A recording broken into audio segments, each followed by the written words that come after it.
ദൃശ്യം 3 കണ്ട് ഇറങ്ങിയിട്ടേ ഉള്ളൂ.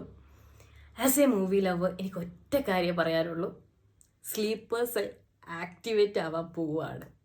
കിടിലനായിട്ട് ഫാമിലിയോടൊപ്പം തിയേറ്ററിൽ പോയിട്ട് എൻജോയ് ചെയ്യാൻ പറ്റുന്ന ഒരു പടം, അതാണ് ദൃശ്യം 3.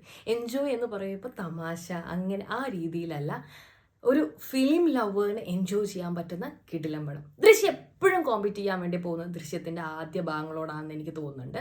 ദൃശ്യം 1, ദൃശ്യം 2, ദൃശ്യം 3യിലേക്ക് എത്തി നിൽക്കുമ്പോൾ ഇതിൽ ലാൽ സാറിൻ്റെ ക്യാരക്ടർ ആർക്ക് മാറുന്നൊരു രീതിയുണ്ട്. അത് തന്നെയാണ് ഈ പടത്തിൻ്റെ ഏറ്റവും വലിയ ഹൈലൈറ്റ് എന്ന് പറയുന്നത്. നിങ്ങൾ ഈ പടം തിയേറ്ററിൽ തന്നെ പോയി കാണണം. ചിലപ്പോൾ ദൃശ്യം 1 ആയിരിക്കും ചില ആളുകൾക്ക് ഫേവറേറ്റ്, ദൃശ്യം 2 ആയിരിക്കും ചില ആളുകൾക്ക് ഫേവറേറ്റ്. അങ്ങനെ നോക്കുമ്പോൾ ദൃശ്യത്തിനെ ബാക്കി കമ്പയർ ചെയ്ത് നോക്കുമ്പോൾ ഇതെനിക്ക് എന്താ പറയുക, അതിൻ്റെ അത്ര ഇഷ്ടമായിട്ടില്ല. കാരണം എന്താണെന്ന് വെച്ച് കഴിഞ്ഞാൽ മറ്റുള്ളതുപോലെ ഭയങ്കര സർപ്രൈസിങ് ആയിട്ടുള്ള എലമെൻ്റ് ഒന്നുമല്ല ഇതിനകത്തുള്ളത്. പക്ഷേ ഉള്ള സ്റ്റോറിയിൽ ഗ്രിപ്പ് കൊടുത്ത് അവരിപ്പോൾ കാണിച്ചൊരു രീതിയുണ്ട്, അത് എക്സ്ട്രാ ഓർഡിനറി തന്നെയാണ്. As a director, as a writer, Jeethu Joseph sir ഒന്നും പറയാനില്ല.